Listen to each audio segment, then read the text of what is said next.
Hello student, good morning all of you. Welcome to VK Education Classes. I am Vikram Kumar Gautam.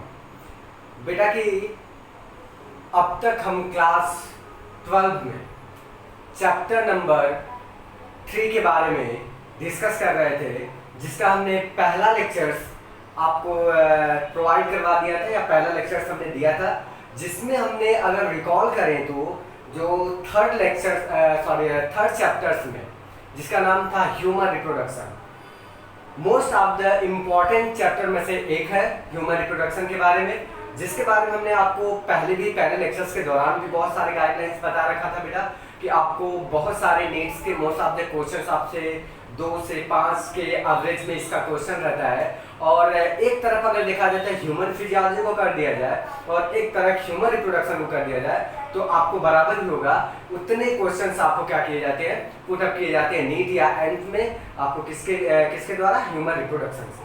ठीक है, तो हम क्या करते हैं, पहले लेक्चर्स को कंटिन्यूअस छोड़कर हम दूसरे लेक्चर्स पे अपने आते हैं। तो हमने रिकॉल किया था, आपको रिकॉल करें यदि पहले लेक्चर्स में हमने क्या क्या डिस्कस किया हुआ था, तो हमने बताया था कि ह्यूमन जो एक ऐसा ऑर्गेनिजम्स होता है जिसका रिप्रोडक्शन वनली एक सेक्सुअल टाइप्स के रिप्रोडक्शन होता है, और जनरली वो क्या होता था, विविपेरस होता था।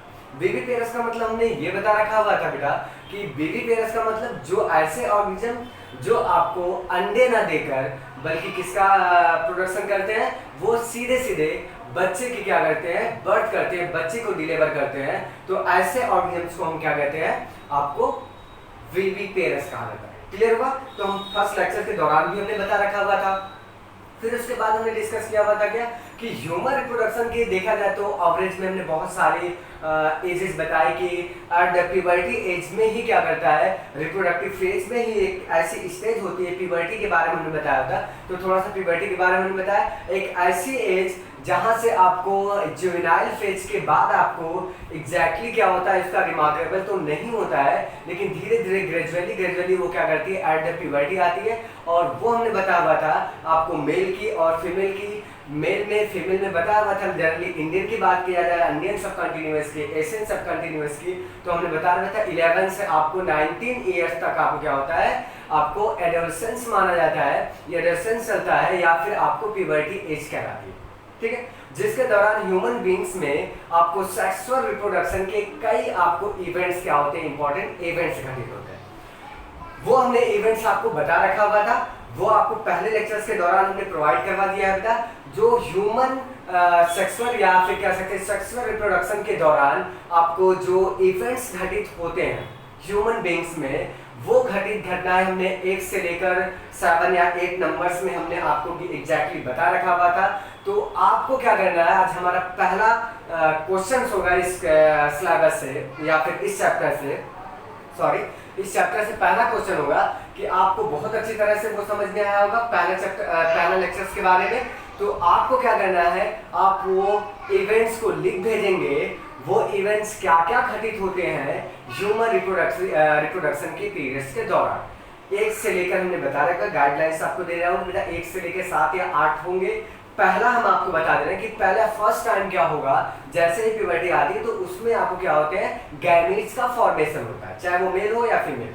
मेल की बॉडी में मेल गैमीट्स का फॉर्मेशन होगा और फीमेल बॉडी में फीमेल गैमीट्स का फॉर्मेशन होगा। मेल गैमीट्स को हम एग्जैक्टली आपको क्या कहा जाता है, स्पर्म कहते हैं, और फीमेल गैमीट्स को हम क्या कहते हैं बेटा, ओवम कहते हैं। क्लियर हो गया? तो इसका फॉर्मेशन जो होता है गैमीट्स का, उस प्रोसेस को हम कहते हैं गैमीटोजेनेसिस, अर्थात पहला जो इवेंट्स घटित होता है उसको हम कहते हैं क्या, गैमीटोजेनेसिस। उसके बाद आपको हमने गाइडलाइन बता दिया बेटा आपको पहला, उसके बाद आपको कमेंट बॉक्स में लिख भेजना है कि वो कौन कौन से इवेंट्स होते हैं जो घटित होते हैं। फिर उसके बाद हमने लास्ट लाइन पे अगर जिक्र किया हुआ था एनसीईआरटी की, तो हमने आपको बड़ा इंपॉर्टेंट बताया था कि आपको देखिए एनसीईआरटी में आपको बड़ा इंपॉर्टेंट लिखा है कि there are remarkable difference between the reproductive events in the male and the female. For example, example में आपको क्या दे रखा हुआ कि मेल और फीमेल में जो रिप्रोडक्टिव इवेंट जो घटित होता है जहां से स्टार्ट होता है, एक रिमार्केबल आपको क्या होता है सीक्वेंस मिलता है, आपको देखने को मिलता है, रिमार्केबल मार्क्स मिलते हैं जहां से कट ऑफ मिलता है कि हाँ यहाँ से वो एट द प्यूबर्टी में एंट्री कर चुका है। तो जिसमें मेल एंड फीमेल में अगर देखा जाए, मेल एंड फीमेल में डिफरेंट आपको मिलता है, वो आपको डिफरेंस क्या होता है, जैसे एग्जांपल्स में कहा जाए तो मेल में आपको क्या होता है, जनरली मेल में स्पर्म का जो प्रोडक्शन होता है, स्पर्म का फॉर्मेशन होता है, वो आपको एट द प्यूबर्टी से स्टार्ट होता है और वो आपको ओल्ड एज तक क्या होता है, कंटिन्यूअस चलता है। ध्यान है, बता रखा हुआ था हमने। फिर उसके बाद हमने आपको बता रखा हुआ था फीमेल का रिमार्केबल कोई मेल का जनरली अगर देखा जाए मेल का कोई कट ऑफ रिमार्केबल नहीं होता कि उसका कब तक फॉर्मेशन होगा। तो एनसीईआरटी ने यही दे रखा हुआ है कि आपको वो ओल्ड एज तक क्या होता है, आपको क्या होता है मेल में स्पर्म का प्रोडक्शन होता रहता है। वही जनरली देखा जाए फीमेल में, फीमेल की बॉडी में क्या होता है, यदि एट द प्यूबर्टी आती है तो वो एक का बनना स्टार्ट हो जाता है। फॉर्मेशन जब एक का होता है तो एक की एक रिमार्केबल होता है कि वो एक लिमिट एज तक क्या होता है प्रोडक्शन होता है, उसके बाद वो क्या करता है बेटा, एक का प्रोडक्शन स्टॉप कर जाता है। तो वो हमने आपको एनसीईआरटी का ही मैटर बता रहा हूँ कि आपको 15 इयर्स जनरली दिया 45 टू 50 इयर्स तक आपको क्या होता है, उसका मेनोपॉज आपको क्या होता है स्टार्ट हो जाता है। 45 से लेकर 50 तक मेनोपॉज स्टार्ट हो जाता है और आपको एक का प्रोडक्शन फीमेल में क्या होता है, बंद हो जाता है। क्लियर हुआ, यही बता रखा हुआ था, तो ये दिमाग में रखिएगा। आपको एक इंपॉर्टेंट इवेंट बता रहा हूँ बेटा, जो घटना कि इंग्लैंड में एक कोई ड्राइवर था, वो ड्राइवर एक करके है उसका एक आपने कभी न्यूज़ में देखा होगा, कहीं दिया होगा कि वो क्या हुआ था, 73 इयर्स ओल्ड था, 73 इयर्स ओल्ड था, लेकिन फिर भी वो क्या हुआ, एक बच्चे का क्या हुआ था, क्या हुआ था, पिता बना था। जनरली उसमें आपको कहोगे कि सर 73 इयर्स का ओल्ड के आदमी, आजकल धारणा ये रहती है कि भाई अगर आदमी ओल्ड एज में चला गया तो उसकी कैपेसिटी खत्म हो जाती है, वो आपको क्या होता है, रिप्रोडक्शन नहीं कर पा रहा। तो हमने वो एनसीईआरटी का मैटर्स पे ही फोकस करते, तो बेटा आपको साफ साफ लिखा हुआ है कि वो ओल्ड एज तक आपको क्या होता है, स्पर्म का प्रोडक्शन हो सकता है। हाँ ये श्योर है कि वो ओल्ड एज तक जब प्रोडक्शन होता है मेल का, तो in comparison to adult age में, एडल्ट एज के स्पर्म के प्रोडक्शन में और ओल्ड एज के स्पर्म के प्रोडक्शन में कुछ ना कुछ जरूर से डिफरेंसेज होते हैं। कि उसमें क्या होता है, ओल्ड एज के जो स्पर्म का प्रोडक्शन होता है, हो सकता है उसको नरिशमेंट ना मिल पा रहा हो सकता है क्योंकि बॉडी ऑर्गेनाइजेशन उसका धीरे धीरे आपको क्या होता है, डैमेज के कागार पे आता रहता है, या हार्मोनल चेंजेस हो जाते हैं, उनमें बहुत सारे इफेक्ट देखने को मिलता है मेल में, जैसे 50 या 60 एज को क्रॉस करता है, तो उसमें ये सारे कंडीशन आपको देखने, नर्वस सिस्टम का लो होना और सारी चीज़ों का क्या होता है, बहुत सारे इफेक्ट पड़ते हैं, जिसके वजह से स्पर्म का प्रोडक्शन उतनी अच्छे तरीके से नहीं होता जितने अच्छे तरीके से आपको क्या होता है एडल्ट एज में होता है। लेकिन हाँ चांसेस तो होते हैं कि वो प्रोडक्शन में। अब आप कहोगे कि सर इतने वो कैसे बने, तो ध्यान रखिएगा उसकी जो गर्लफ्रेंड थी, उसके गर्लफ्रेंड का नाम नहीं है यहाँ पे मुझे, तो गर्लफ्रेंड थी जो, वो बेटा आपको क्या थी, 30 ईयर की या 29 ईयर्स की थी। तो सिंपल सा बात है कि हमने मीनोपॉज जो फीमेल में मीनोपॉज था वो 45 टू 50 ईयर्स बताया, तो उसमें तो एक का प्रोडक्शन मेल में भी तो कंटिन्यूअस हो रहा है ओल्ड एज तक, और फीमेल में जो गर्लफ्रेंड थी उसके उसमें भी हो रहा था, तो पॉसिबल है कि उसको बच्चा हो सकता है, प्रेगनेंसी वो धारण कर सकती है।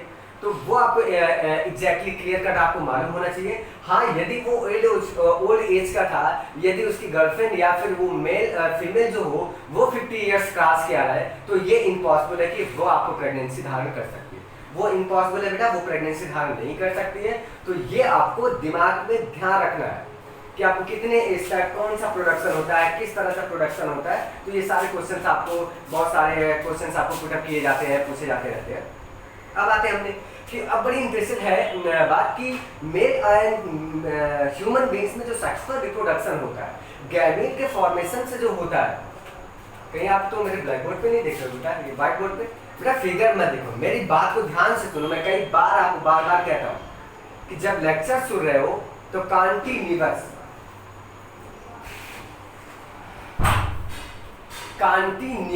बिल्कुल कंसंट्रेट होकर मेरी बातों को ध्यान से सुना कर, वो सारे फिगर आपको मैं बता दूंगा, उसके बारे में डिस्कस करूंगा, ठीक है। आपको कोई भी चीज 1% आपको छोड़ने नहीं दूंगा एनसीईआरटी। 100% एनसीईआरटी कवर करूंगा, उसके बियॉन्ड भी आपको जाकर क्या करूंगा सारी बताऊंगा, जो कि नीट और एम्स के लिए बड़े इंपॉर्टेंट होते हैं। ठीक है, तो वो आप मेरी तरफ से संतुष्ट रहिए, मैं सारी चीजें आपको फोकस करके बता दूंगा, सिर्फ आप मेहनत करते हैं बस यही। तो आपको क्या है कि ह्यूमन का जो जनरली आपको क्या होता है प्रोसेस चलता है कि सेक्सुअल रिप्रोडक्शन में एक मेल होता है एडल्ट एज में, अगर देखा जाए एडल्ट में कहा जाए, ब्लैक बोर्ड खाली नहीं तो थोड़ा सा फिगर भी बना देता है आपको, यदि देखा जाए अगर आपको दिखा देता तो ध्यान रखिएगा। जैसे आपको मेल है बेटा, सपोज मेल है एंड ये क्या है बेटा फीमेल है, अगर उसकी लाइफ साइकिल देखा मेल एंड फीमेल की life cycle human life cycle देखा जाए तो क्या होता है कि जैसे ही मेल एंड फीमेल एक एडल्ट एज में आते हैं, एडल्ट एज में आते हैं, उनकी प्यूबर्टी क्या होती है स्टार्ट हो जाती है ना। प्यूबर्टी जैसे स्टार्ट हो जाती है तो इसके मेल में मेल का गैमेट का फॉर्मेशन होने लगता है और फीमेल की बॉडी में फीमेल गैमेट का फॉर्मेशन, तो गैमेट बनेगा बेटा। तो हमने बता रखा कि मेल के बॉडी से जो गैमेट बनेगा वो आपको क्या होगा, मेल की बॉडी से जो बनेगा आपको वो आपको ये स्ट्रक्चर देख लो स्पर्म होगा, ध्यान रखिएगा, हो सकता है दिखाई ना दे लेकिन आपको आवाज बड़ी क्लियर हो रही है क्योंकि जगह नहीं है बेटा, इसलिए हम आपको इसको रिमूव करना पड़ेगा तो फिर दोबारा बनाना पड़ेगा तो मुझे टाइम ज़्यादा लगता है।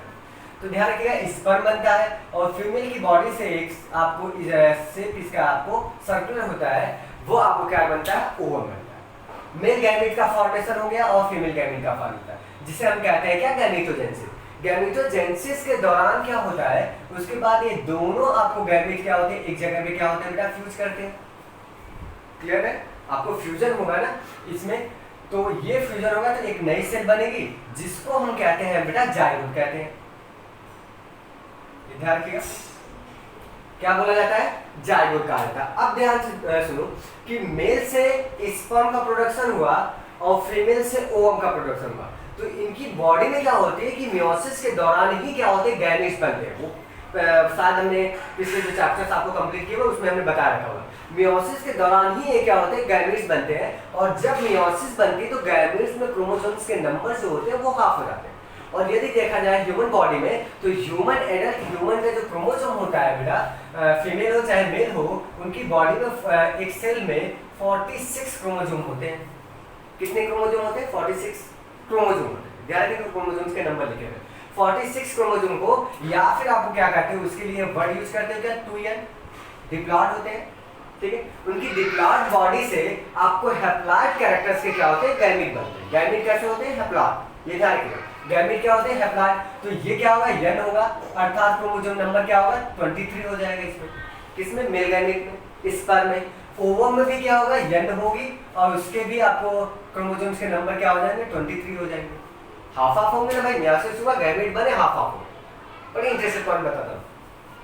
फिर उसके बाद आपको क्या होता है कि जब इनका फ्यूजन होता है, इनके फ्यूजन को देखो कि 23 क्रोमोसोम्स आपको स्पर्म में है और 23 क्रोमोसोम ही आपको क्या होते हैं ओवम में। इनमें से ध्यान रखिएगा कि दोनों जब फ्यूजन के दौरान बनते हैं तो जाइगोट बनाएगा, जाइगोट जब बनेगा तो जाइगोट कैसा होगा बेटा 2n होगा, सिंपल सी बात है कि दोनों फ्यूज करेंगे n तो आपको बनेगा क्या 2n, अर्थात फिर से जाइगोट कैसा होता है डिप्लॉइड कैरेक्टर का होता है, उसमें क्रोमोसोम्स के नंबर कितने हो जाएंगे 46 क्रोमोसोम। क्लियर हो गया, तभी तो ये बैलेंसिंग रहेगी इनकी बनी रहेगी और इसके बाद इसका एम्ब्रियो डेवलपमेंट होगा और फाइनली क्या होगा एम्ब्रियो बनेगा, एम्ब्रियो से एडल्ट हो गया। क्लियर हो गया, तो ये रही ह्यूमन बीइंग की लाइफ साइकिल, एक छोटी से सेक्वेंस में हमने बता दिया कि आपको भूलेगा नहीं कभी। तो इस ह्यूमन लाइफ साइकिल में दो घटनाएं बड़ी इंपॉर्टेंट घटित होती है, वो ध्यान रखिएगा। पहला घटना जो घटित होती है वो गैमेटोजेनेसिस की गैमेट का बनना बड़ा सेक्टर, और दूसरी पॉइंट जब गैमेट बनते तो क्रोमोसोम्स के नंबर बिल्कुल हाफ हो गए थे। अब उसको मेंटेन करने के लिए उनका क्या होता है, दूसरी जो घटना घटित होती है वो होती है क्या fusion of male and female gamete, and this process is called क्या होगा फर्टिलाइजेशन, क्या कहते हैं उसको फर्टिलाइजेशन होगा। तो यहाँ पे लिख सकते हो जब फ्यूजन ऑफ मेल गैमेट को क्या कहते हैं बेटा फर्टिलाइजेशन कहा जाता है। फर्टिलाइजेशन के दौरान, फर्टिलाइजेशन ही एक ऐसा इवेंट होता है जो इनको क्या करता है फिर से जाइगोट को उत्पन्न करने में, जो जाइगोट बनेगा उसमें उनके बैलेंसिंग करता है, उनके क्या होता है स्टेबल करता है क्रोमोसोम्स के नंबर। तभी तो जाके आपको क्या होता है, ये 46 होते हैं और एक नॉर्मल ह्यूमन बींग्स का बॉडी का स्ट्रक्चर आपको डेवलप होता है। कह सकते हो कि आपको यदि आप भी कह सकते हो कि सर कि आप एक आध क्रोमोसोम्स मिस्टेक हो जाए तो क्या होगा।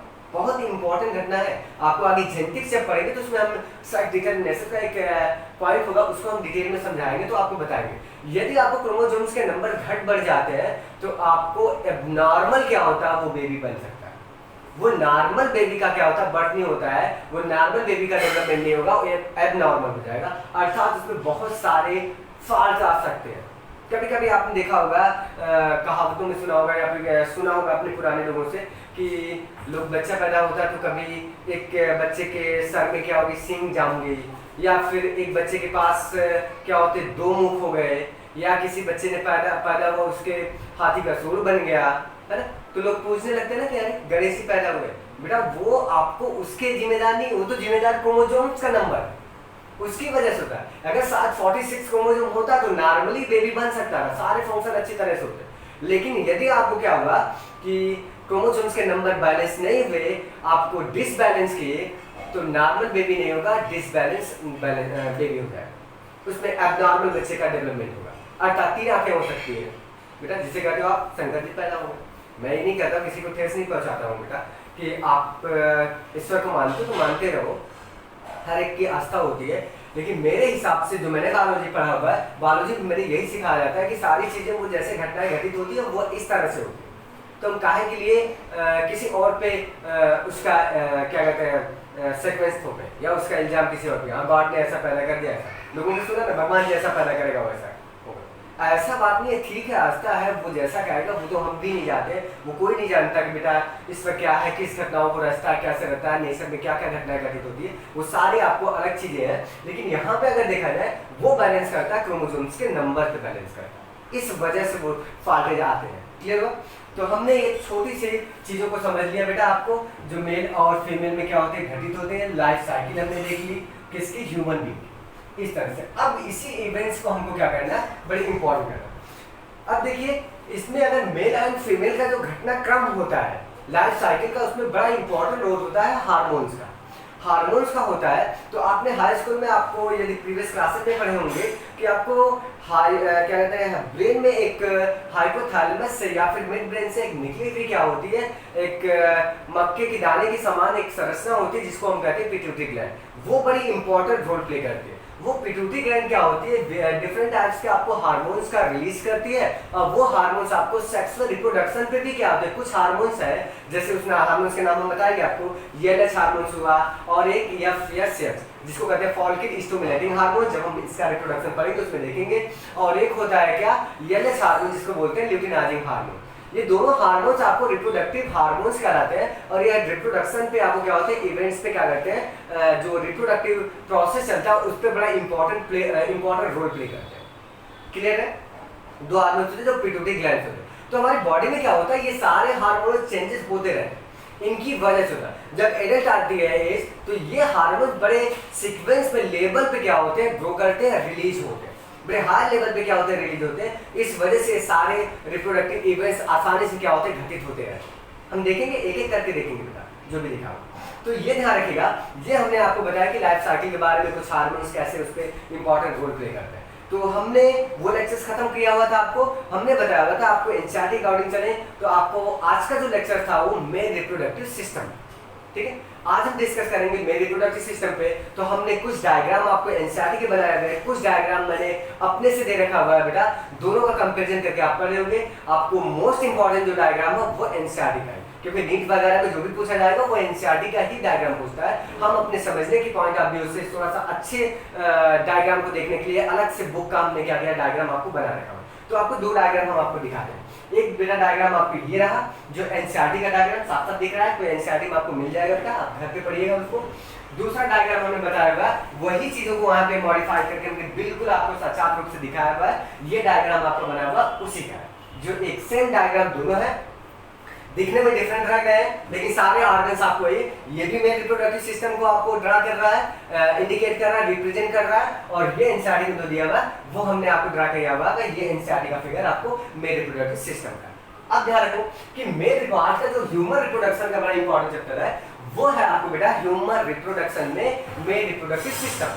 फिर हम इसके बाद आपको डिस्कस करेंगे किसके बारे में बेटा, आपको फीमेल रिप्रोडक्टिव। तो ध्यान है आपको बीच बीच में हम आपको समझा दे रहे हैं बेटा, कोई भी क्वेश्चन से रिलेटेड हो तो जो क्वेश्चन आपको वैल्यूएबल हो वही क्वेश्चन आप पुट अप करिएगा, और फालतू के क्वेश्चन आप प्लीज प्लीज प्लीज आपको डिस्कस मत करिएगा मुझसे, कमेंट में मत लिखिएगा। जो आपको लगता हो कुछ क्वेश्चंस आपको, मैं आशा करता हूँ कि आपको क्वेश्चन पूछना जरूरी है, लेकिन आप ऐसे क्वेश्चन का चयन करें जो आपको वैल्यूएबल हो, ठीक है। क्योंकि ये बेटा आपको जानते हो हर एक चीज़ें बड़ी सामाजिक तौर पे चलती हैं। हम एक बायोलॉजी को, समाज को छोड़ दो, यहाँ पे सामाजिक तौर पे हम बहुत सारी चीज़ों को आपको इन्वॉल्व करेंगे बायोलॉजिकल लेवल पे, वो सारी चीज़ें आपको बताएंगे जो एक सामाजिक लेवल पे आपको हो सकता है इन्फॉर्मेशन नहीं दिया है।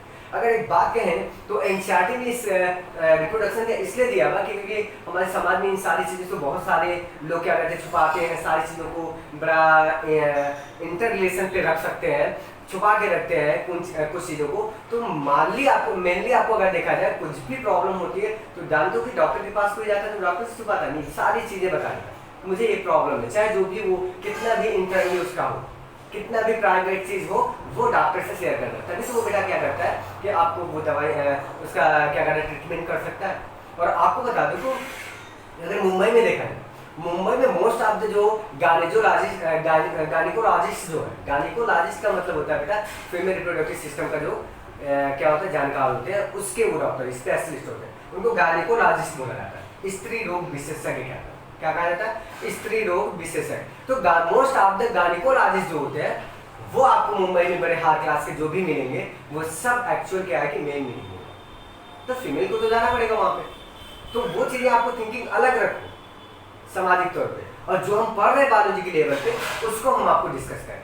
क्लियर है? तो हम आपको यहाँ पे डिस्क्राइब कर रहे हैं, तो हम आपको बायोलॉजी के पॉइंट ऑफ व्यू से आपको बताएं कि सारी जानकारी हो, क्योंकि हर चीजें आपको इंटर लेवल में सब कुछ इससे आपको अनभिज्ञ जो बायोलॉजी पढ़ते हैं उनको जानना ही जरूरी है और बहुत ही इंपॉर्टेंट है, ठीक है। इसलिए हम उस चैप्टर्स को दे रखा हुआ है और हम उस चैप्टर्स को आपको क्या करते हैं दिखाते रहते हैं। हमने पहले भी लेक्चर में कुछ टीचर्स होते हैं जो आपको छोड़ के चले जाते हैं बीच में, कुछ चीजें बाउंस करके, लेकिन हम आपको कुछ नहीं छोड़ेंगे, एक एक लाइन आपको एक एक रिप्रोडक्टिव सिस्टम के बारे में आपको डिस्क्राइब करके बता देंगे। आपको क्लियर हो जाएगा, आपको अफसोस होगा कि हाँ ये चीजें कैसे होती हैं, किस तरह से सारे फंक्शन हो रहे हैं, हमारी बॉडी के अंदर ही हो रहे हैं। क्लियर हो? वो नेचुरली चीज होते हैं। तो आते हैं हम अपने, तो हम देखते हैं कि मेल रिप्रोडक्टिव सिस्टम ये क्या किया हुआ, तो देखते हैं कि एनसीईआरटी का पहला लाइन में क्या लिखा होगा कि male reproductive system is situated in the pelvis region. It includes the one pair testis, ठीक है, ये लिखा हुआ है one pair testis, and क्या होता है along with accessory that glands and the external genitalia. Clear हुआ? तो हम एनसीईआरटी का पहला पॉइंट आपको बताए हुए हैं कि आपको क्या कर रहा है कि वो डिफाइन कर रहा है कि टेस्टिस जो होती है, टेस्टिस कर रहा है, मेल रिप्रोडक्टिव सिस्टम जो होता है वो सिचुएटेड कहाँ रहता है, कहाँ पे आपको प्रेजेंट रहता है, स्थित रहता है, तो मोस्ट आपको दिया हुआ है कि situated in the pelvis region. अब आपको आती पेल्विस रीजन क्या होता है बेटा, जो हिप होती है, जो हमने बताया था कमर का जो रीजन का पास का होता है, वही आपको क्या होता है पेल्विस रीजन का है। जैसे हमने बताया ये हेड होता है, फिर नेक हुआ, थोरैक्स हुआ, एब्डोमेन हुआ, फिर वो एब्डोमेन के सबसे निचला वाला पोर्शन जो होता है वो पेल्विस रीजन कहलाता है। तो पैल्विक रीजन में आपको क्या होता है, मेल रिप्रोडक्टिव सिस्टम प्रेजेंट होता है, और पैल्विक रीजन में ही क्या होता है, फीमेल रिप्रोडक्टिव सिस्टम भी आपको क्या होता है प्रेजेंट होता है। तो जब फीमेल रिप्रोडक्टिव सिस्टम पढ़ेंगे तो हम फीमेल का देखेंगे। अभी तो हम डिस्कस कर रहे हैं किसके बारे में, मेल रिप्रोडक्टिव सिस्टम के बारे में करेंगे। तो ध्यान रखिएगा कि हमने क्या कहा कि मेल रिप्रोडक्टिव सिस्टम होता है। अब थोड़ा सा कंपेरिजन करते हैं मेल रिप्रोडक्टिव सिस्टम का जो पैल्विक रीजन होता है और हम करते हैं फीमेल रिप्रोडक्टिव। एनसीईआरटी थोड़ा सा बयान करते हैं, यहाँ पे फिगर बनाने के लिए मेरे पास टाइम नहीं है बेटा कि इसका आपको स्टॉक में वो दे देंगे, या फिर इसका स्टॉक जब देंगे तो आपको लेक्चर के दौरान ही समझ में आ जाएगा। जब आप स्केलेटन पढ़ते हो तो कभी स्केलेटन के बारे में आप पैल्विक गर्डल पढ़िएगा, मेल का पैल्विक गर्डल और फीमेल का पैल्विक गर्डल, तो बड़ा थोड़ा सा डिफरेंट होगा। डिफरेंट क्या होता है वो मैं आपको लेक्चर्स के दौरान ही बताता हूँ। पैल्विक गर्डल में पैल्विक गर्डल का स्ट्रक्चर देखोगे तो जनरली आपको हमने ये बता रखा हुआ था, जो सेकेंडरी सेक्सुअल कैरेक्टर आपको बता रखा था, तो उस टाइम भी हमने डिस्कस किया हुआ था। सेकेंडरी सेक्सुअल कैरेक्टर्स के दौरान आपको क्या होता है कि जो फीमेल का जो हिप होता है या फीमेल का जो पैल्विक रीजन होता है वो ब्रॉडर होता है हिप पैल्विक रीजन, और इन कंपैरिजन टू मेल का कैसा होता है, नैरो होता है, नैरो ऐसे होगा, ठीक। फीमेल का देखो बॉडी ना इस तरह से आपको बना होगा से थोड़ा सा ब्रॉडर होता है, और मेल का क्या होता है थोड़ा सा नैरो होता है। रीजन क्या होता है ऐसा कि फीमेल के पास एक एडवांटेज होता है, ये बेटा एडवांटेज है कि फीमेल बॉडी से ही क्या होता है चाइल्ड बर्थ करे। ध्यान से सुनिएगा, फीमेल की बॉडी से ही क्या होता है चाइल्ड बर्थ करता है, और वहीं पे आपको क्या पाया जाता है, आपको बर्थ कैनाल पाई जाती है फीमेल की बॉडी में। पैल्विक रीजन में ही क्या होता है उसके बर्थ कैनाल पाई जाती है, जिसके वजह से वो आपने जानते हैं या फिर आपको पता भी होगा कि 9th मंथ तक आपको फीमेल की बॉडी में क्या होता है, यूट्रस में फीमेल क्या होता है जो चाइल्ड का डेवलपमेंट होता है, एम्ब्रियो का डेवलपमेंट होता है। तो सारे आपको एडवांटेज इसलिए दिया गया है क्योंकि उसको बड़ी आपको किसी दिक्कत का परेशानी का सामना ना करना पड़े, वो उसकी बैलेंसिंग के लिए होता है, इसलिए उसका जो हिप होता है वो क्या होता है बेटा ब्रॉडर होता है, ठीक है। और बर्थ कैनाल की वजह से होता है ताकि चाइल्ड बर्थ करने में उसको क्या होती है बहुत ज्यादा प्रॉब्लम न क्रिएट, इस वजह से ऐसा होता है। जबकि मेल की बॉडी से क्या होता है चाइल्ड बर्थ नहीं करता है, इसलिए उसका क्या होता है पैल्विक रीजन जो होता है नैरो, अर्थात बर्थ कैनाल जो पाई जाती है किसके पास, फीमेल के पास, इसलिए वो क्या होता है ब्रॉडर होता है। बर्थ कैनाल क्या होता है मेल के पास नहीं पाई जाती है, इसलिए उनका पैल्विक रीजन का गड़ी जो होती है वो क्या होती है नैरो होती है। समझ में आ गया, क्लियर, सारा समझ में आ गया। फिगर बनाने का सिचुएशन नहीं था बेटा, नहीं तो फिगर में बना के देखा है, ठीक है। अब हर क्लास में जाओगे, मेडिकल में जाओगे ना, सारी चीजें पढ़ो और आशा करते हो कि आप मेडिकल में सेलेक्ट हो। इसलिए आपको कहा जाता है कि इतनी चीजें आपको इसलिए बताई जाती है बेटा, वो टेस्ट इसलिए लिया जाता है। जो नीट का एग्जाम इतना साधारण एग्जाम नहीं होता है other in comparison to other exams के थ्रू। एक एमबीबीएस जो पढ़ाई होती है ना, दिन रात पढ़ाई करते हैं लोग। जैसे आपको ये सुविधा देखो ना कि कॉलेज में गए, बहुत सारे बच्चे पढ़ते हैं या घूमते रहते हैं, कहते हैं लोग अरे कॉलेज में बड़ी इंटरेस्ट आता है, मजा आती है, ऐसे आता है वैसे, लेकिन मेडिकल कॉलेज में नहीं आता है ऐसा कुछ भी नहीं है। आपको अपने से तो मेहनत करनी है, एफर्ट तो करना पड़ेगा वहां पे, और प्लस आपको जो टीचर्स होते हैं वो आपको एफर्ट करवाते हैं, आपको टाइम नहीं पीरियड स्पेंड करने देते, आपको पढ़ने के लिए मजबूर करेंगे, आपको बहुत सारे आपको वर्ड्स देते रहते हैं, आपको हाथ में होगा सारी चीजें, आपके सामने डिसेक्शन करने के लिए आएगा, प्रैक्टिकल के लिए सारे फीमेल की बॉडी मेल की बॉडी ये सारे वर्ड्स आते हैं, आपको दिया जाएगा, अपनी नजरों के सामने उसका डिसेक्शन करोगे, सारी चीज करोगे, स्ट्रक्चर देखोगे, तभी तो आप एक बहुत बड़े डॉक्टर बनोगे। तो इसलिए मेहनत अभी से करते हो, पढ़ते रहो बेटा, उसके लिए हमको इंटर लेवल का पूरा तैयार करना है। इसलिए वो टेस्ट लेते हैं कि आपको कितनी कैपेसिटी है, ऐसे लोगों का सिलेक्शन नहीं होता है, वो बच्चे सेलेक्ट होते हैं जो एमबीबीएस और एम्स में नीट में सेलेक्ट होते हैं बेटा, वो बड़े एफर्ट किए रहते हैं, बहुत मेहनत करके जाते हैं वहाँ। तो आशा भी करता हूँ कि आप लोग भी मेहनत करते होंगे, और आशा भी करता हूँ क्या कि मुझे विश्वास है कि आप बहुत मेहनत करते होंगे और एक न एक दिन आप भी उस सिलेक्शन में शामिल होंगे। क्लियर है, तो करते रहिए बेटा। तो आते हैं मेल रिप्रोडक्टिव सिस्टम, हमने कहाँ बताया कि फीमेल पैल्विक रीजन में आपको प्रेजेंट होता है। यह क्या होता है बेटा, it's includes the one pair testis. Male reproductive system में वन पेयर आपको क्या पाई जाती है, टेस्टिस पाई जाती है, नाम याद रखिएगा। वन पेयर आपको क्या होती है, टेस्टिस पाई जाती है, उसमें आपको along with the accessory ducts का नाम दिया हुआ है। accessory ducts क्या होती है उसके बारे में डिस्कस करेंगे बेटा, हम डिटेल में स्ट्रक्चर भी बना रखे हैं, वही आपको बताएंगे। accessory ducts पाई जाती है, जैसे आपको क्या हुई, आपको एपिडाइडिडमिस हुई, उसके बाद वास डिफरेंस हुआ, रेडे टेस्टिस हुई, वासा स्पेरेंसिया हुआ, और क्या होता है सेमानल वेस्किल हुई, ये सारे आपको क्या होते हैं accessory ducts के रूप में पाए जाते हैं। इजैकुलेटरी डक्ट्स हुई, यूरेथ्रा हुआ, ये सारे आपको क्या होते हैं, नाम किसके, एक्सेसरी डक्ट्स के। फिर उसके बाद कुछ ग्लैंड्स के बारे में नाम दिया, वहां पे कुछ ग्लैंड्स भी आपको पाई जाती है, जैसे सेमानल वेस्किल ग्लैंड्स होती है वो पाई जाती है, क्या इम्पोर्टेंट रोल प्ले करेगी वो हम बताएंगे। उसके बाद प्रोस्टेट ग्लैंड पाई जाती है, उसके बारे में भी हम डिटेल में देखेंगे। उसके बाद आपको क्या पाई जाती है, बल्बोयूरेथ्रिक ग्लैंड्स भी आपको क्या होती है, प्रेजेंट होती है, ये आपको सारी ग्लैंड्स पाई जाती है। फिर लास्ट पॉइंट आपको लिखा है एक्सटर्नल जेनेटिलिया आपको क्या होता है, प्रेजेंट होता है। एक एक्सटर्नल जेनेटिलिया का मतलब होता है, देखो ध्यान के दो वर्ड आते हैं, एक्सटर्नल जेनेटिलिया और एक होता है इंटरनल जेनेटिलिया, इधर रखिएगा। एक्सटर्नल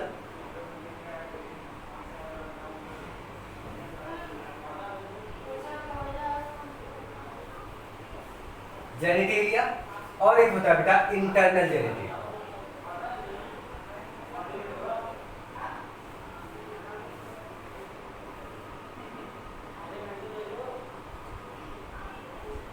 नोट डाउन भी कर सकते हो क्योंकि आंसर ही नहीं दे रखा होगा। एक्सटर्नल जेनेटिलिया, इसका डिटेल में नहीं दिया होगा, उसको हम डिफाइन कर लेंगे। एक्सटर्नल जेनेटिलिया का मतलब होता है वो रिप्रोडक्टिव ऑर्गन्स जो मेल के बॉडी से क्या होता है मतलब बाहर होता है। एक्सटर्नल का मतलब होता है क्या, बाहर, ठीक है। तो जो ऐसा रिप्रोडक्टिव ऑर्गन्स जो आपको बाहर प्रेजेंस होता है उसको हम कहते हैं क्या, एक्सटर्नल जेनेटिलिया। और वो होता है क्या, इनमें से जो हमने नाम लिया था वो होती है बेटा पेनिस, ठीक। क्या होती है, पेनिस होती है, क्लियर हो गया। पेनिस जो होती है वो आपको एक्सटर्नल जेनेटिलिया में गिना जाता है। और आपको जितने भी इंटरनल होते हैं वो सारे के सारे आपको क्या कहलाते हैं, इंटरनल जेनेटिलिया में आते हैं, क्लियर ना। पेनिस को छोड़कर जितने भी हमने नाम लिए थे, टेस्टिस हुआ, आपको एपिडार्मिस हुई, वास डिफरेंस हुआ जिसको स्पर्म डक्ट भी कहते हैं, वास डिफरेंस हुआ, इजैकुलेटरी डक्ट हुई, यूरेथ्रा हुआ, क्या कहते हैं सेमाइनल वेसिकल्स हुई, उसके बाद हमने प्रोस्टेट ग्लैंड एंड बल्बोलेटरल ग्लैंड्स, ये सारे मोस्ट आपने जितने भी हैं वो सारे आपको क्या होते हैं, इंटरनल जेनेटिलिया ऑर्गन्स में आते हैं, क्लियर होगा। साथ आपको समझ में आ गया होगा बेटा, external genitalia and internal genitalia, clear. External genitalia का एग्जांपल क्या है, आपको पेनिस को ही हम क्या कहते हैं, मेल में पेनिस जो होती है वो एक्सटर्नल जेनेटिलिया का ऑर्गन होती है, क्लियर हो गया। अब आते हैं हम क्या कि इनमें जो होता है, इनके जो सेक्स ऑर्गन्स होते हैं उनके थोड़ा सा नाम लेते हैं, आपको थोड़ा सा डिफाइन कर लेते हैं, क्या क्या मिलता है वो ध्यान रखिएगा। पहला पॉइंट आपको हमने ये बताया रखा होगा अभी अभी कि वन पेयर क्या बेटा पाई जाती है, वन पेयर आपको ओवरी मिलती है, ठीक। वन पेयर क्या sorry sorry sorry sorry sorry कहाँ चले गए, वन पेयर क्या मिलती है बेटा, मिलती है टेस्टिस, ठीक। वन पेयर क्या होती है, टेस्टिस होती है, ठीक। और ध्यान रखिएगा one pair testis is also called as the primary sex organ in male. Male का प्राइमरी सेक्स ऑर्गन जो होता है वो होता है कौन, टेस्टिस होती है। प्राइमरी सेक्स ऑर्गन कौन होता है, टेस्टिस को हम मेल में क्या कहते हैं, प्राइमरी सेक्स ऑर्गन इसलिए कहते हैं क्योंकि टेस्टिस क्या करती है, इसको गोनैड्स भी आपको बोल सकते हैं, यानी कि male gonads and female gonads, बात एक ही, गोनैड्स वर्ड भी आपको इसके लिए यूज किया जाता है, आप लिख सकते हो गोनैड्स, ठीक। वन पेयर गोनैड मतलब टेस्टिस को गोनैड्स कहा गया, मेल गोनैड्स का मतलब टेस्टिस, फीमेल गोनैड्स का मतलब ओवरी, ठीक है। फीमेल देखेंगे तो बताएंगे आपको। तो ये रहा आपको गोनैड्स का है, और इसको जो गोनैड्स होता है, गोनैड्स को ही हम क्या कहते हैं, प्राइमरी सेक्स ऑर्गन कहा जाता है, primary sex organ. Primary sex organs के नाम से जाना जाता है, ठीक है। तो ये ध्यान रखिएगा, प्राइमरी सेक्स ऑर्गन मेल में क्या होता है, तो बताएंगे आपको क्या, टेस्टिस को हम प्राइमरी सेक्स ऑर्गन कहते हैं। क्यों कहा जाता है, तो ध्यान रखिएगा गोनैड जो होता है, टेस्टिस जो होती है मेल की, उसमें आपको क्या होता है, आपको गैमेट्स का फॉर्मेशन होता है, अर्थात स्पर्म का। जिसमें भी गैमेट्स का फॉर्मेशन होगा उसको हम कहते हैं क्या बेटा, उसको हम कहते हैं प्राइमरी सेक्स ऑर्गन, क्लियर हो गया। इस वजह से प्राइमरी सेक्स, बाकी को हम क्या कहते हैं, सेकेंडरी सेक्स ऑर्गन वाले। उनमें गोनैड्स का सॉरी उसमें गैमेट का फॉर्मेशन नहीं होता है। जनरली क्या होता है कि वो सेक्सुअल रिप्रोडक्शन में आपको क्या होता है, पार्टिसिपेट करती है, उनमें गैमेट्स का फॉर्मेशन नहीं होता। गैमेट्स का फॉर्मेशन एग्जैक्टली सिर्फ आपको क्या होता है, टेस्टिस ही करती है। याद रहे, बार बार मैं कह रहा हूँ कि प्राइमरी सेक्स ऑर्गन का नाम जानते रहिएगा। फिर आते हैं सेकेंडरी सेक्स ऑर्गन। और भी सेक्स ऑर्गन क्या काम करते हैं, तो ये हम थोड़ा सा जगह खाली नहीं है तो बेटा रिमूव करते हैं, आप नोट कर सकते हो, ठीक है। लेक्चर के दौरान हमने कहा है कई बार कि आप पेन और रफ की कॉपी लेकर बैठा करिए, जो चीजें हैं उसको नोट डाउन कर लें, ठीक है। प्राइमरी सेक्स ऑर्गन हुआ। अब देखते हैं सेकेंडरी सेक्स ऑर्गन में क्या क्या आते हैं, और भी ऑर्गन्स क्या होते हैं। दूसरा आपको ऑर्गन होता है मेल रिप्रोडक्टिव ऑर्गन्स क्या होते हैं, तो हमने बताया वन पेयर आपको टेस्टिस पाई जाती है, और वन पेयर ही आपको क्या पाई जाती है, एपिडिडाइमिस।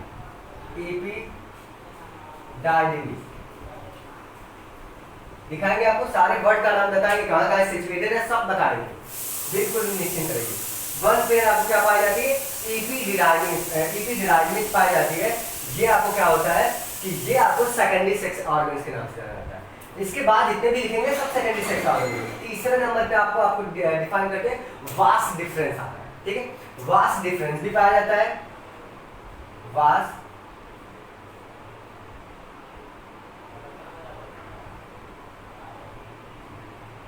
वास डिफरेंस होता है। शायद आपको एनसीईआरटी में दिया नहीं है, क्या होता है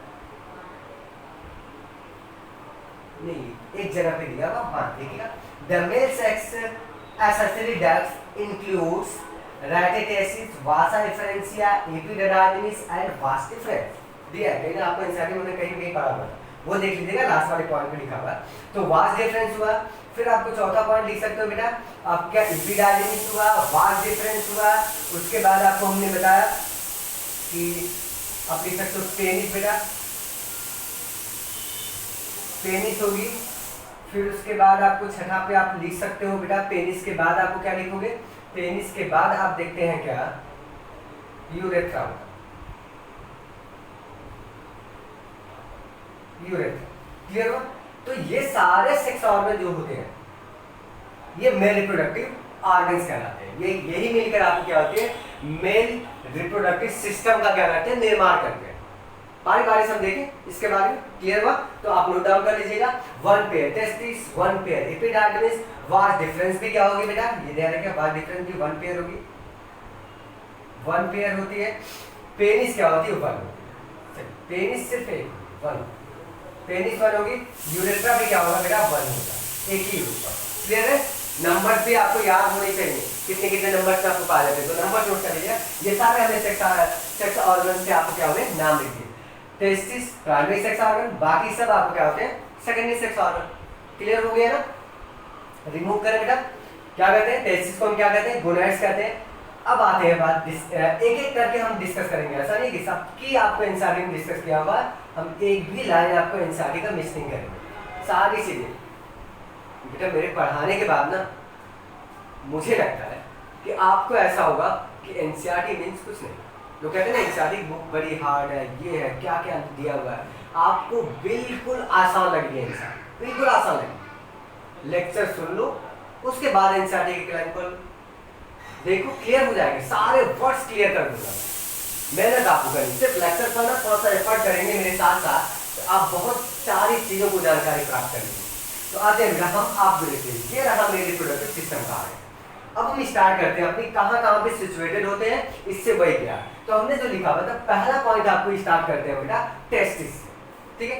टेस्टिस जो होता है, देखिए यहाँ पे आपको लिखा हुआ, टेस्टिस होगा एक brute like pouch like phthalic में एब्डोमिनल कैविटी से बाहर पाया जाता है, जिसको हम बोलते हैं बेटा स्क्रोटम कहा जाता है। क्या कहते हैं, स्क्रोटम कहते हैं। वो टेस्टिस से टेस्टिस जो होती है situated inside the leather like pouch, and this leather like pouch is called as the scrotum. और उस लेदर लाइक पाउच जो होता है उसको हम बोलते हैं बेटा स्क्रोटम कहते हैं, ठीक। स्क्रोटम यहाँ होगा, तो स्क्रोटम आपको ये ध्यान रखिएगा कि हम थोड़ा सा आपको याद करवाने के लिए इसको हम थोड़ा सा रिमूव करके चलेंगे, और फिर उसके बाद आप बताएंगे कि वो आर्गन कहाँ था। कभी कभी आपको लेवलिंग करने के लिए दिया जाता है, एनसीईआरटी फिगर दे देगा, नाम नहीं लिखा रहेगा, ए बी करके सी ले आए, और आपको वहाँ पे लेवलिंग करनी पड़ेगी, ठीक है, जैसे आपको बताता हूँ।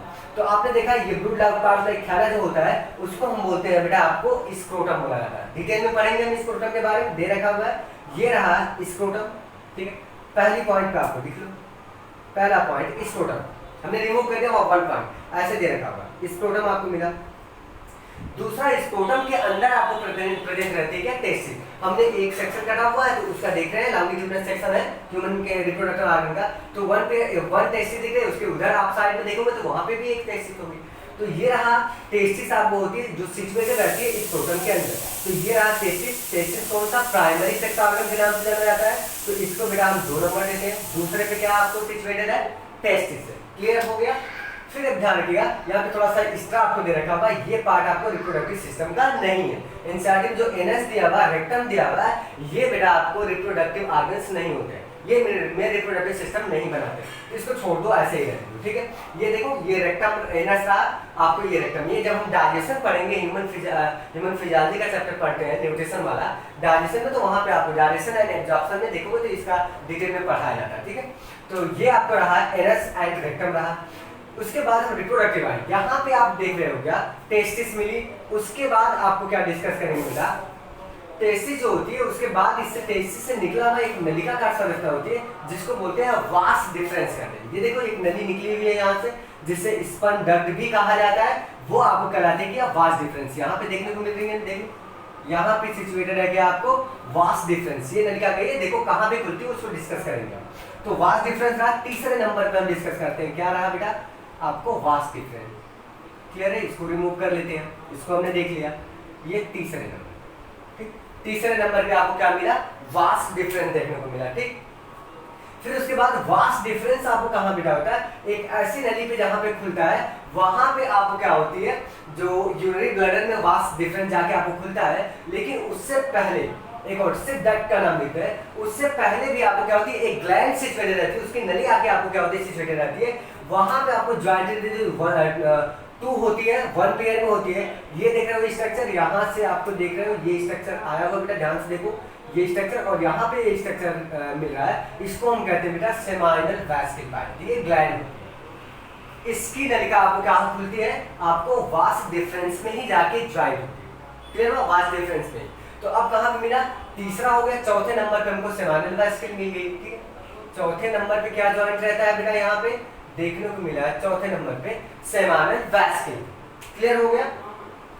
सेमाइनल वैस्कुलर के जस्ट आपको आगे आओगे तो सॉरी, ये यूरेथ्रा से अभी वास्ट डिफरेंस यूरेथ्रा से अभी जुड़ी नहीं है, उससे पहले आपको क्या मिला, आपको सेमाइनल वैस्कुलर मिली। वो कितने होती है सेमाइनल वैस्कुलर? वन पेयर होती है, दो आपको सेमाइनल वैस्कुलर मिलती है, नंबर्स भी याद रखिएगा। फिर उसके बाद आपको क्या होती है बेटा, वो डक्ट जैसे ही आगे आती है और यूरेथ्रा से जैसे ही आपको जुड़ती है और यहाँ पे एक ग्लैंड मिलती है जिसको कहते हैं बेटा प्रोस्टेट ग्लैंड कहते हैं। तो पांचवें नंबर पे आपको ये ध्यान रख लो, यहाँ पे लिखा हुआ है प्रोस्टेट ग्लैंड सिर्फ नंबर में एक रहती है, देखो बीचों बीच हमने ड्रा किया होगा, एनसीईआरटी में ध्यान से देखोगे तो मिलेगा, हम डिटेल में हम वहाँ पे डिस्कस करेंगे। तो ये चौथे पांचवें नंबर पे मिला आपको क्या बेटा, प्रोस्टेट ग्लैंड थी, ये पांचवा नंबर था प्रोस्टेट ग्लैंड। और प्रोस्टेट ग्लैंड की भी डेप्थ होगी, वो सारे सिक्रेशन करती हैं, ये ध्यान रखिएगा। मोस्ट ऑफ द सीमेन, सीमेन के बारे में हमने बतला रखा था ना, स्पर्म अकेला नहीं रहता है, स्पर्म में जो आपको इजैकुलेट होने के दौरान आता है उसमें सीमेन मोस्ट ऑफ द रहते हैं, और सीमेन के अंदर स्पर्म रहता है, ध्यान रखिएगा। सीमेन क्या होता है, तो सीमेन आपको क्या होता है, एक प्लाज्मा लाइक स्ट्रक्चर होता है, जिसपे हमने बता दिया कि सेमिनल फ्लूइड से बना होता है। सेमिनल फ्लूइड जो होता है वो कहाँ से रिलीज होता है, सेमिनल वैस्किल से, प्रोस्टेट ग्लैंड से, इन सारी चीजों से क्या होता है, सेमिनल फ्लूइड का फॉर्मेशन होता है। तो सीमेन का एक बार और हम छोटा सा लेक्चर दे देंगे। तो ये रहा पांचवें नंबर पे। फिर उसके बाद आपको क्या होती है, ये डक्ट सारी जैसे ही ज्वाइंट होती है, वो ज्वाइंटेड डक्ट एक मेन डक्ट बनाएंगे, उस डक्ट को हम कहते हैं बेटा इजैकुलेटरी डक्ट, या फिर जनरली कह सकते हो जो सेमिनल वैस्किल जहां ज्वाइंट होकर डक्ट आके आपको मिलती है यूरेथ्रा में, यूरेथ्रा से मिलने से पहले, ध्यान रखिएगा, यूरेथ्रा से मिलने से पहले जो लाइंस आपको डक्ट मिली हुई है सेमिनल वैस्किल्स की, उसको वो बनाती है आपको क्या, इजैकुलेटरी डक्ट का फॉर्मेशन करती है। यहाँ पर मैंने लिखा था इजैकुलेटरी डक्ट कहते हैं। तो इसको रिमूव करके किस नंबर पे लाते हैं, छठे नंबर पे क्या मिला आपको, इजैकुलेटरी डक्ट मिला, छठे नंबर पे इजैकुलेटरी डक्ट मिला। क्लियर हो रहा है, स्ट्रक्चर आपको क्लियर रहेगा आपका, बहुत ज्यादा लेक्चर हम डिटेल में हम देखेंगे। इजैकुलेटरी डक्ट मिली, फिर वो इजैकुलेटरी डक्ट आपको फाइनली कहाँ पे जाके खुलती है, तो आप बताओ कहाँ पे, यूरेथ्रा में। देखो यहाँ पे आपको यूरिनरी ब्लैडर, यूरिनरी ब्लैडर आपको रिप्रोडक्टिव ऑर्गन्स नहीं होता, ये भी ध्यान रखिएगा, वही यूरिनरी ब्लैडर। ये क्या यूरेटर, यूरेटर भी आपको यूरिनरी ब्लैडर नहीं होता है। ह्यूमन फिजियोलॉजी में किडनी देखा होगा, किडनी से एक यूरेटर आता है जो यूरिन को लेकर फिल्टर करने के बाद किडनी का यूरिन को लेकर आपको यूरिनरी ब्लैडर में इकट्ठा करता है।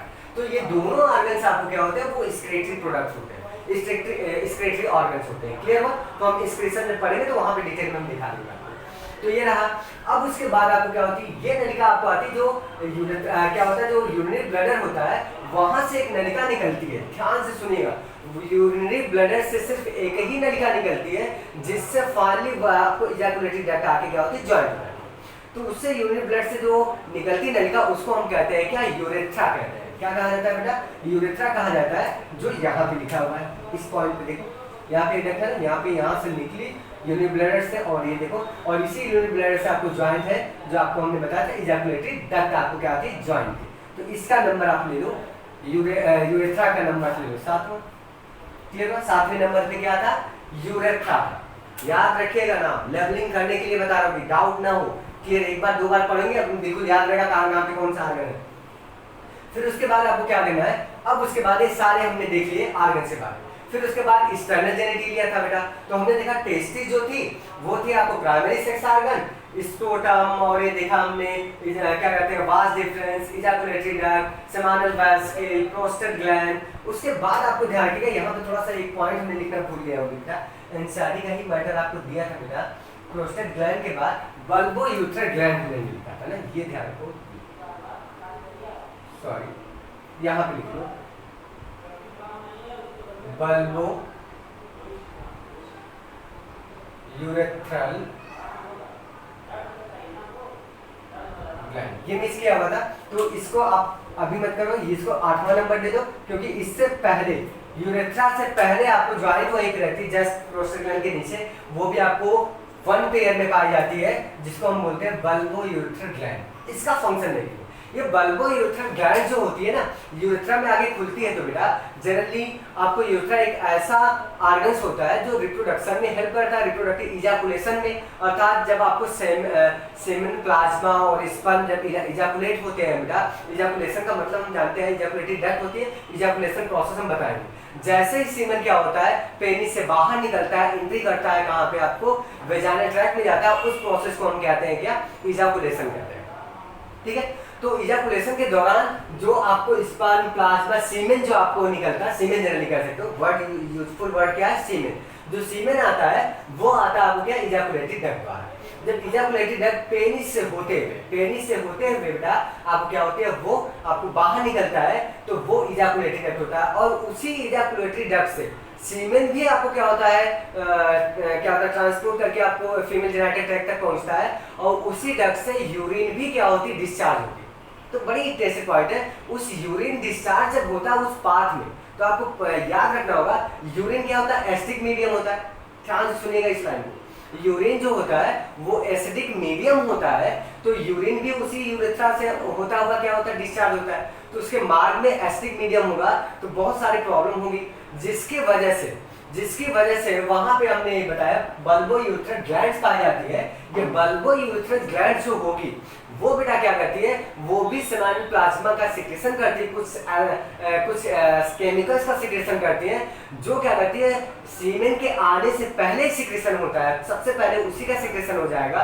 इंटरकोर्सिव होने से पहले, इंट्रैक्शन होने से पहले बेटा, इजाकुलेट होने से पहले वो आपको केमिकल्स का सिक्रेशन करेगी, ताकि उस मार्ग को सशक्त बनाया जाए जहां पे सीमेन आसानी से गुजरता हो और आसानी से उसको कोई इफेक्ट न पड़ता हो सीमेन पे। इसलिए उस मार्ग जो इफेक्टिव मार्ग होता है, यूरिन से इफेक्टेड होता है, उसको जो बल्बो यूरेथ्रल ग्लैंड्स के जो केमिकल होते हैं उसको क्या करते हैं, साफ करते हैं, जिसे कहते हैं साफ किया जाता है, बिल्कुल स्मूथ कर लिया जाता है, भाई कोई इंफेक्शन नहीं होगा और कोई उस पर क्या होगा, इफेक्ट आपको सेमिनल प्लाज्मा पे या सीमेंस पे या स्पर्म पे कोई क्या होता है, इफेक्ट नहीं पड़ेगा।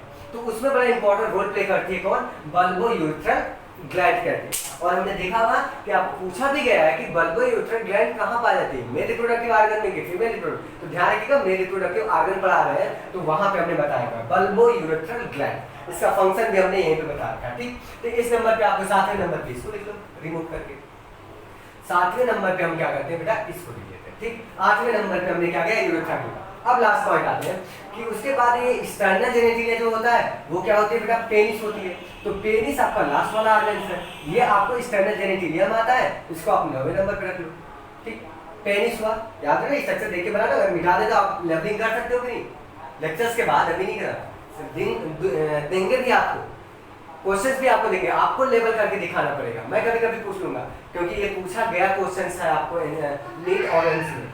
फिर उसके बाद पेनिस, ध्यान रखिएगा, ये पेनिस जो होती है वो आपको एक्सटर्नल जेनिटलिया ऑर्गन्स होता है, जो कि जिसके द्वारा आपको क्या होता है, जब कोर्सिप होती है बेटा, इसी पेनिस के द्वारा क्या होता है, इंजेक्ट किया जाता है, इजैकुलेशन होता है, और जो सीमेन होता है वो फीमेल जेनिटल ट्रैक्ट में पहुंच पाता है। पेनिस नहीं होती तो फीमेल जेनिटल ट्रैक्ट में कोई भी माध्यम नहीं होता है जिसको आपको पहुंचाया जा सकता है।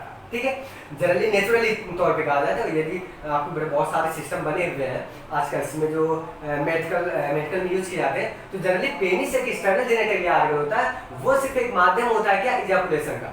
वो क्या करता है कि वो एंट्री करवाता है किसको, सीमेंस को फीमेल के जेनिटल ट्रैक्ट में।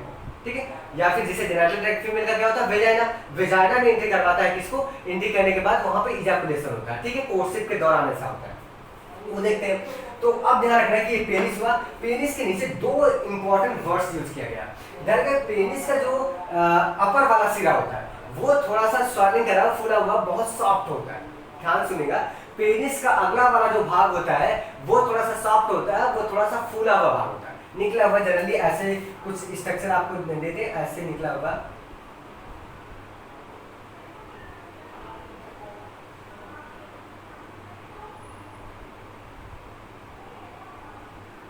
ऐसे निकला हुआ। ये जो निकला हुआ भाग आपको होता है, इसको हम बेटा बोलते हैं ग्लांस पेनिस करते हैं। नाम याद रखिएगा, ग्लांस पेनिस के नाम से जाना जाता है, ग्लांस पेनिस कहा जाता है। और इसके ऊपर एक लेयर लगी रहती है, ध्यान से देखो, इसके ऊपर स्किन लगी रहती है, ये स्किन की लेयर इसको ढके रहती है। ठीक, यहाँ पे भी स्किन बना दो, ये स्किन की लेयर है और स्किन की लेयर ऐसे ढके रहती है। ठीक, और इस स्किन की लेयर को हम कहते हैं फोर स्किन कहते हैं। क्या कहा जाता है? फोर स्किन कहते हैं। क्लियर है? फोर स्किन कहा जाता है। तो दो चीजें अब जाके हमारा पूरा जो सिचुएशन था एनसीईआरटी में दे रखा हुआ था, वो हमने आपको यहाँ पे डिस्क्राइब कर दिया। अब आप लेवलिंग का नाम याद रखिएगा, एक बार दो बार देखिए सिचुएटेड कहाँ रहता है, सारे आर्गन्स आपको हमने बता रखे थे। क्लियर हुआ? ग्लैंड्स, एक्सेसरी डक्ट क्या होती है, ये आपको मोस्ट ऑफ द क्वेश्चंस आपको क्या होते हैं, पूछे जाते हैं। तो ग्लैंड्स पेनिस हुआ, फोर स्किन किसे कहते हैं, फिर हमने पेनिस के बारे में देखा, इसको भी लेवलिंग कर सकते हो कि इसके बाद हमने ग्लैंड्स पेनिस को देखा, पेनिस के बाद तो आप इसको 9वां नंबर दे सकते हो, और यहाँ फोर स्किन जो लिखी हुई है यहाँ पे आपको क्या दे सकते हो बेटा, 10वां। हो गया? आपको 10 रिप्रोडक्टिव ऑर्गन्स हमने डिस्कस किए, बड़े इंपॉर्टेंट है, वो किसी न किसी तरह से आपको रिप्रोडक्शन में क्या करते हैं, हेल्प करते हैं। क्लियर हुआ? तो हम इसको क्या करते हैं बेटा, रिमूव कर ले, या फिर इसको समझने से पहले देख लेते हैं। ठीक, ये भी रिमूव कर लेते हैं, एक एक लाइन आपको, ताकि क्लियर है, आपको डाउट ना रहे। रिप्रोडक्शन पढ़ रहे हो, यदि मैं पढ़ा रहा हूँ तो बिल्कुल क्लियर हो जाना चाहिए यहीं पे, लेक्चर्स के दौरान बिल्कुल साफ साफ है कि हमको समझ में आ गया। जो चीजें अब तक नहीं समझ में आई थी वो अब इस लेक्चर्स के दौरान समझ में आ जाएंगी। तो हमने देखा, अब ये बेटा हमने बहुत अच्छा व्यू लिखा है, किसी दूसरी बुक का है, अंदर बुक का, जो साफ साफ आपको बिल्कुल दिखा हुआ। हम थोड़ा सा फिर से उसको रिकॉल करते हैं, कहाँ कहाँ पे आ गए ना, उसको देखते हैं बेटा कि आपको हमने दिखाया, ये बेटा आपको क्या बताया कि यहाँ पे ये देख रहे हो, ये स्क्रोटम मिलता है। जनरली 2 स्क्रोटम नहीं होता है, 1 पेयर आपको टेस्टिस मिली है। देख लो टेस्टिस, ये टेस्टिस हुई 1 पेयर। क्लियर हुआ? फिर उसके बाद टेस्टिस के ऊपर ऐसे स्ट्रक्चर मिलेगा जो साफ साफ इसमें आपको नहीं दे रखा हुआ था, दे रखा हुआ था, यहाँ पे हमने डिनोट नहीं किया हुआ था, शायद आपको एक सेकंड बेटा, हाँ एनसीईआरटी में नहीं दे रखा होता। ये वाला जो स्ट्रक्चर दिख रहा था हमने एपिडार्मिस से, हम यहाँ पे डिटेल में दिखाते हैं। जो एनसीईआरटी में मिस किया हुआ है वो हम आपको यहाँ पे, क्योंकि ये स्ट्रक्चर बना हुआ है, स्क्रीनशॉट आप ले लेंगे और उसके बाद आप फिगर इसको भी बनाएंगे साथ साथ में। ठीक है? तो ये ध्यान रखो, हमने टेस्टिस बताया, टेस्टिस से लगा हुआ यहाँ पे ये ऑर्गन मिल रहा है जिसको हम बोलते हैं एपिडार्मिस, ये सेकेंडरी सेक्स ऑर्गन्स होते हैं। उससे ये खुलता है कहाँ पे, वास्ट डिफरेंस पे। ये वास्ट डिफरेंस को ही हम कहते हैं स्पर्म डक्ट भी कहा जाता है, डक्ट ऑफ स्पर्म भी कहते हैं। वास्ट डिफरेंस को कभी कभी पूछा गया है, वास्ट डिफरेंस को हम क्या कहते हैं, स्पर्म डक्ट कहते हैं बेटा, वो मिला। फिर उसके बाद हमने देखा ये खुली कहाँ पे आके, एक आपको पॉइंट पे खुला जहाँ पे आपको बीच में आपको क्या मिल रहा है, प्रोस्टेट ग्लैंड। ये प्रोस्टेट ग्लैंड होती है, लेकिन उससे पहले आपको इस डक्ट में लगी रहती है क्या, सेमाइनल वैस्किल होती है। देखो ये सेमाइनल वैस्किल आप क्या पाएगी, प्रोस्टेट ग्लैंड पाएगी। प्रोस्टेट ग्लैंड नंबर में 1 होती है, बीचों बीच पाई जाती है, और ये नंबर में कितनी होती है, 2 होती है। ये नंबर में क्या होती है, 2 होती है। फिर उसके बाद हमने देखा आपको क्या हुआ बेटा, ये प्रोस्टेट ग्लैंड हुआ, सेमाइनल वैस्किल हुई। उसके बाद हमने देखा ये कहाँ पे आपको पता है, बल्बो यूरेथ्रल ग्लैंड होती पाई जाती है। ये भी बल्बो यूरेथ्रल ग्लैंड उसके नीचे पाई जाती है। ये देख लो आपको यूरेथ्रा होता है, ये आपको इजैकुलेटरी डक्ट हुई। ठीक, आपको यहाँ पे कह सकते हो ये इजैकुलेटरी डक्ट होती है, साथ हमने आपको लिखा नहीं है, दिया भी नहीं था, तो ठीक है। तो ये आपको इजैकुलेटरी डक्ट हुई। ये आपको कहाँ पे खुल रहा है, देख लो यहाँ पे खुला यूरेथ्रा, ये आपको यूरेथ्रा हमने लिखा हुआ है, यूरेथ्रा से बाहर निकलता है।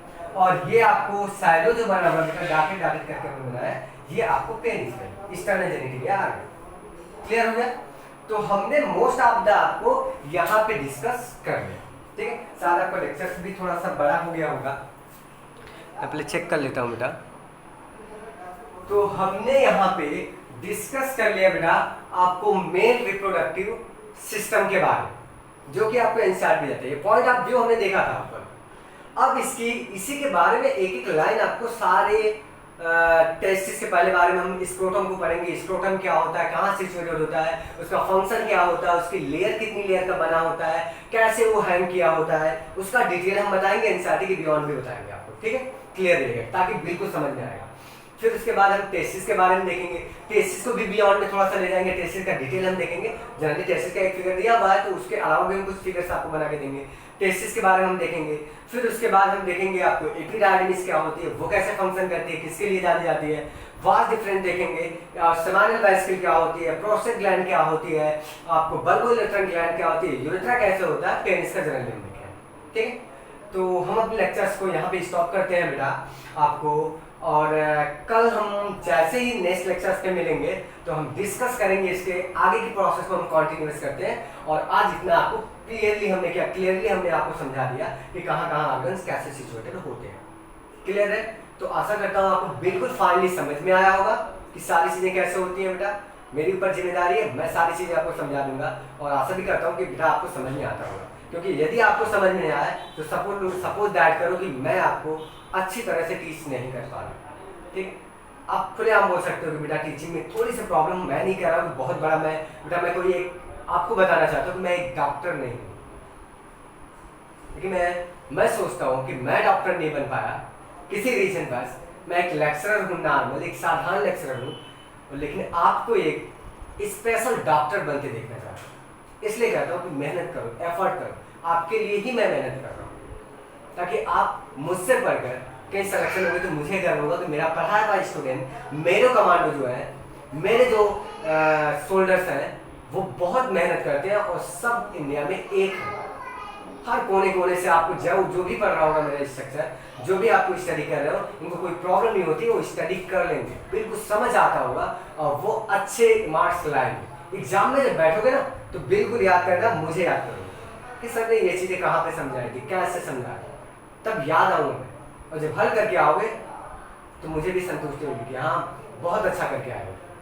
तो आशा करता हूँ मेहनत करते रहिए बेटा, हार्ड वर्क करते रहिए। Best of luck, thanks.